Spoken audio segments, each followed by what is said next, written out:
different campaign styles. You have President Trump. He was ruthless, fierce, energetic, talked to everybody, doing everything he possibly can.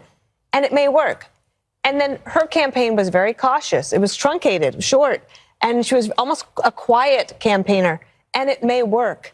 And the other thing I'm looking at tonight is this is a very different election for all of us for how people are getting their information. There's a lot of different ways to get it. You can find a lot of different ways here at the Fox News channel and all of our other properties, but that is going to play a role in this results tonight. Yeah, Harold, when Dana says that about all the different ways people get their information, I'm thinking about the podcast, how many hours these candidates have spent talking to people that I think a lot of Americans had never heard of before these candidates started speaking with them. But we have a little bit of, information from this Fox News voter analysis that we're pouring over. What's really standing out to you tonight, Harold, as you look at all this? First off, good to be with everybody. Second, if you're in line to go vote or you have family or friends in line to go vote, please vote. We want everybody to vote. 3, Georgia and North Carolina, what I'm going to be most focused on here over the next hour or two. We will get early numbers there. All of the demographics we're looking at, older, younger voters, the gender gap, male and female, how many black voters might be voting for Donald Trump versus for Kamala Harris. I think it will give us some telltale as to how the rest of the night could go. And then Michigan, that's the first of the blue wall states we're likely to get something from. So I got a lot of notes here, and I'm ready. Kellyanne, one of the things, the Fox News voter analysis is a poll. It's a massive poll. But when we get raw vote totals, that is going to kind of verify or check where we are in those numbers and those answers. No doubt. But Brett and Martha, nice to be with everyone. What I love about the Fox News voter analysis is we're not obsessed with the horse race numbers because the voters will have the final say on that tonight. You're asking questions of America that Americans are asking each other and themselves when they go into that ballot box. And that's what I appreciate. 60% are saying their top issues are economy, inflation, immigration, border security. 70% are saying we're off on the wrong track.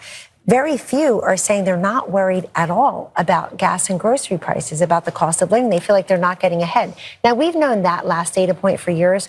What's unique about this survey is people are projecting forward. They don't think it's going to improve much. And so, look, voters ask themselves a very simple question. Do I like the way things are going?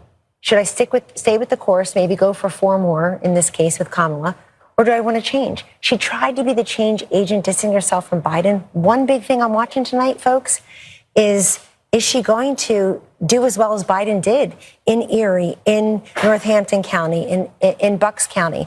Right now, she's behind him in Jewish Americans. She's behind him in Hispanic. She's behind him in some of these key counties of these 7 swing states. She has to at least put the Biden-Harris coalition back together to make it tonight. Yeah, and Carl, when we were sitting here, or I guess we were over there in 2020, Biden was ahead at this point, just in terms of the polling, not in terms of raw data yet, but she's not. I mean, everything has been completely neck and neck. So she is not in the situation he was in. No, not at all.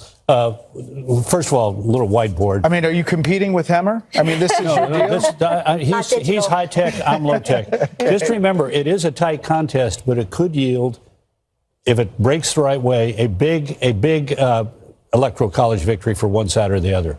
Because if they sweep 5 or 6 of the battleground states, it's going to give them a big chunk and make it easier for them to govern. Second thing is, we're going to watch tonight 3 different battles. There's going to be a battle over the issues like Kellyanne talked about, like the economy and the border. But we're also going to see a battle over characteristics, because if it was a battle about the issues only, this race would necessarily be over. And we're also talking about change. How people interpret what change is going to have a big impact on this tonight. And then finally, we're going to have the impact of third parties. Watch it tonight. This could be 2016 all over again, where a third party candidate, Jill Stein, got more votes in Wisconsin, Michigan, and Pennsylvania than Hillary Clinton lost by. Or 2020, where Joe Jorgensen, the Libertarian candidate, got more votes in Arizona, Georgia, and North Carolina. And in testimony to the founder of and the godfather of the whiteboard, our man, Tim Russert, it's going to be Pennsylvania, Pennsylvania, Pennsylvania tonight. 2 boards. He's got lots of Sharpies. It's going to be a long night. To your point, Robert F. Kennedy Jr. is on the ballot in Michigan and Wisconsin. And if that comes down to the wire, we may be talking about that later on. Yeah, I mean, what a ride that has been. He tried to get on the ballot, then tried to get off the ballot. Then he supported President Trump, and he could potentially be a spoiler in Michigan and Wisconsin. We don't know that yet, but we're going to wait and see. We're going to be watching that for sure. So we are waiting for our first round of poll closings. That includes key battleground states.